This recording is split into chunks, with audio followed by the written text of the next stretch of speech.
আপনি কি জানেন ভোরে ঘুমতে ওঠা অর্থাৎ ফজর নামাজ আদায় করা এটি শুধু স্বাস্থ্যকরই নয়, এটি একটি বরকতময় সুন্নাহ। আল্লাহ তাআলা পবিত্র কোরআনের মধ্যে বলেন, আর সকালের কোরআন নিশ্চয়ই সাক্ষী স্বরূপ। আল্লাহ রাসূল সাল্লাল্লাহু আলাইহি ওয়াসাল্লাম বলেন, হে আল্লাহ, ফজরটাকে বরকতময় করে দিন আমার উম্মতের জন্য। সুবহানাল্লাহ। আর হ্যাঁ, এই বরকতময় সময়ে যারা ঘুমিয়ে থাকেন তাদের জন্য দুঃসংবাদ হলো, আল্লাহ রাসূল সাল্লাল্লাহু আলাইহি ওয়াসাল্লাম বলেন, সেই ব্যক্তি যেই ব্যক্তি ফজরের সময় ঘুমিয়ে থাকে প্রতিদিন, তার কাঁধের মধ্যে 3টি গিঁট বেঁধে দেয় শয়তান।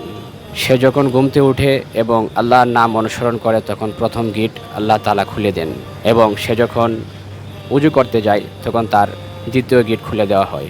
আর সে যখন ফজরের নামাজ আদায় করে তখন তৃতীয় গিঁট খুলে দেওয়া হয়। আলহামদুলিল্লাহ। হে প্রিয় দিনী ভাই ও বোন, কাল নয়, আসুন আজই ওয়াদাবদ্ধ হই, আমরা ফজরের নামাজের মাধ্যমে একটি বরকতময় দিনের সূচনা শুরু করি। আলহামদুলিল্লাহ।